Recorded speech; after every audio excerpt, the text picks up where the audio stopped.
Oi, oi, pessoal! Hoje vamos falar sobre unidades de conservação. Lá no final, um teste para ver se vocês entenderam. Bora! A Constituição Federal de 88, ela estabeleceu no artigo 225 a obrigação do poder público e da sociedade em geral de proteger o meio ambiente e de preservar a diversidade biológica.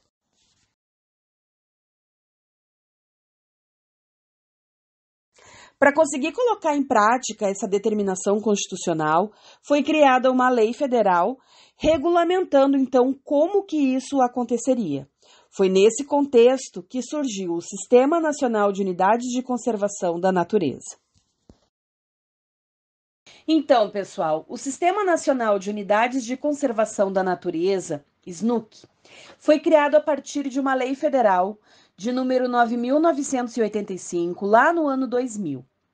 Para que esse sistema ele foi criado? Ele foi criado com o objetivo de estabelecer critérios e normas para criação, gestão, ou seja, gerenciamento e monitoramento de áreas de conservação ambiental. Então, essa lei, ela divide esses espaços de conservação ambiental em dois tipos.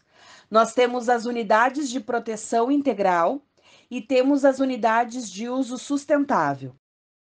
As unidades de proteção integral têm como objetivo a preservação integral da biodiversidade e são exemplos de unidades dessa categoria os parques nacionais, as reservas biológicas e os monumentos naturais. Já as unidades de uso sustentável têm como objetivo a conciliação dos usos dos recursos naturais com a conservação da biodiversidade. E são exemplos de unidades dessa categoria as florestas nacionais, as reservas extrativistas e as áreas de proteção ambiental. Em um primeiro momento, a gente não percebe tanta diferença. Tudo isso visa o quê? Proteger o meio ambiente. Mas a terminação que cada uma dessas unidades de conservação elas recebem faz toda a diferença. Percebam o seguinte: nas unidades de proteção integral, a gente tem o objetivo de preservação integral da biodiversidade. Já nas unidades de uso sustentável, o termo que aparece em destaque é o de conservação da biodiversidade. E aí eu pergunto para vocês, qual a diferença entre conservar e preservar? Quando eu falo em conservar, eu estou dizendo que é possível fazer um uso sustentável daquele espaço. Então, eu posso, em algum nível, explorar aquele local. Já quando eu falo em preservar, a ideia é manter o local intocável. Eu não posso fazer nenhum tipo de exploração no local. Então, para ficar bem claro sobre os diferentes tipos de unidades de conservação, a gente então agora vai detalhar cada um deles. Começando lá pelas unidades de proteção integral. As unidades de proteção integral são áreas de conservação ambiental onde é proibido o uso direto dos recursos naturais, exceto para atividades de pesquisa científica. Aqui é vedado, ou seja, é proibido qualquer atividade humana que possa alterar os ecossistemas. Nós temos diversos tipos de unidades de proteção integral. Uma delas são as estações ecológicas, que são áreas destinadas então à preservação da natureza e à realização de pesquisas científicas. A gente cita como exemplo a Estação Ecológica do Taim, que fica no Rio Grande do Sul. Encontramos também as reservas biológicas, que são áreas com o objetivo de preservar de forma integral o ecossistema. São proibidas visitas, sendo permitidas apenas aquelas com um objetivo educacional. Aqui a gente cita a Reserva Biológica do Tinguá, no Rio de Janeiro. Os parques nacionais são áreas protegidas destinadas à preservação de ecossistemas naturais de grande relevância ecológica, bem como para o desenvolvimento de atividades de educação, pesquisa científica e turismo ecológico. Fica como exemplo o Parque Nacional do Iguaçu. Os monumentos naturais são áreas que buscam preservar sítios naturais raros, singulares ou de grande beleza cênica. O Monumento Natural das Árvores Fossilizadas do Tocantins serve como exemplo. O Refúgio de Vida Silvestre são áreas que buscam proteger ambientes naturais, onde se asseguram condições para a existência ou reprodução de espécies ou comunidades da flora e da fauna. O Refúgio de Vida Silvestre da Ilha dos Lobos, no Rio Grande do Sul, serve como exemplo. Até aqui nós estudamos, então, as unidades de proteção integral. A partir de agora, a gente vai ver sobre as unidades de uso sustentável. O que são essas unidades de uso sustentável? São aquelas unidades que permitem o uso dos recursos naturais de forma consciente e responsável, visando garantir a sua preservação para as gerações futuras. Essas unidades visam utilizar o espaço respeitando os limites e garantindo a conservação do meio ambiente. Então, nós temos as áreas de proteção ambiental, que são áreas que conciliam a proteção ambiental com a atividade humana, sendo permitido o uso sustentável dos recursos naturais. Essas áreas, então, normalmente são áreas extensas, com um certo grau de ocupação humana. Busca, então, proteger a diversidade biológica, disciplinar o processo de ocupação e assegurar a sustentabilidade do uso dos recursos naturais. Um exemplo de área de proteção ambiental é o da Serra da Mantiqueira, que fica entre os estados de São Paulo, Rio de Janeiro e Minas Gerais. Um outro exemplo de unidades de uso sustentável são as áreas de relevante interesse ecológico. Essas áreas são de pequena extensão territorial, com pouca ou nenhuma ocupação humana, com características naturais extraordinárias ou com raros exemplares de espécies.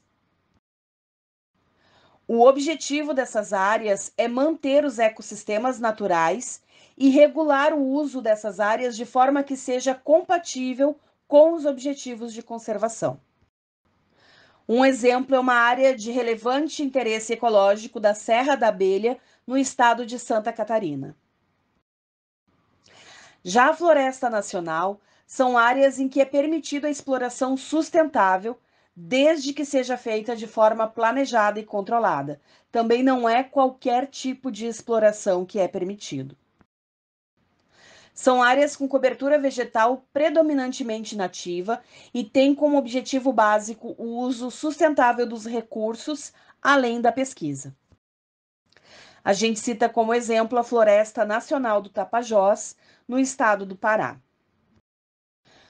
Nós encontramos também as reservas extrativistas, que são áreas onde as comunidades tradicionais, como os ribeirinhos, os quilombolas e as populações indígenas, utilizam os recursos naturais de forma sustentável, como a pesca, a coleta de frutos, a produção de artesanato e a exploração de açaí.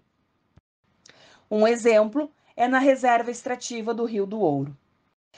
Já as reservas de fauna são áreas que visam proteger a fauna silvestre, ou seja, os animais que vivem lá no seu habitat natural. São espaços onde é possível a pesquisa científica, o ecoturismo e a visitação pública, desde que seja de forma sustentável. Um exemplo fica no estado de Santa Catarina, na Baía de Babitonga. As reservas de desenvolvimento sustentável visa promover a conservação da biodiversidade e dos recursos naturais. Os moradores, eles podem utilizar os recursos dessa região, desde que de forma sustentável. Nas reservas de desenvolvimento sustentável, são permitidas as atividades extrativas, mas também outras atividades econômicas e do uso do solo, sempre observando os limites para que a atividade seja sustentável. Um exemplo são as veredas do Acari. Um outro exemplo são as reservas particulares do patrimônio natural, que são áreas de propriedade privada que são destinadas à conservação da biodiversidade, sendo permitido o turismo ecológico e a pesquisa científica. E um exemplo é o da Fazenda Bulcão, que fica no estado de Minas Gerais. Gente, foi um reflorestamento feito pelo Sebastião Salgado, que ele já era internacionalmente conhecido pelo seu trabalho como fotógrafo. Pesquisem uma hora na internet, é muito legal o trabalho dele. E ele fez então esse trabalho de reflorestamento dessa fazenda. Então observem ali as imagens de 2001 para 2019. Foi uma área totalmente reflorestada, né? Então hoje ela é utilizada como um local de acesso turístico, ecológico, né? E também como pesquisa. Então, para a gente conseguir ver assim, a aplicação prática desse conteúdo. Lá em 2017, o governo da época ele fez uma tentativa de transformar a Floresta Nacional do Jamanchim em uma área de proteção ambiental. Então, qual era o objetivo? A área de floresta nacional, ela é uma área que até se faz, é uma área de uso sustentável, então até se faz extração econômica daquela região, mas apenas a exploração de forma extremamente sustentável e pouco prejudicial para aquele local. Então, era uma área que fazia muita pesquisa, exploração ali muito pouco significativa de extrativistas e de ribeirinhos. Essa proposta do governo, qual era o objetivo? Ao transformar em uma área de proteção ambiental, se permitiria, por exemplo, a legalização das áreas já então ocupadas, né, com atividades como pecuária e mineração, ou seja, iria transformar a área em um local extremamente prejudicial para a natureza. E para a gente finalizar, então, algumas questões. Quem acertar tudo, me conta ali nos comentários que eu quero saber.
E a gente vai ficando por aqui, pessoal. Um beijo para vocês, até a próxima. Tchau!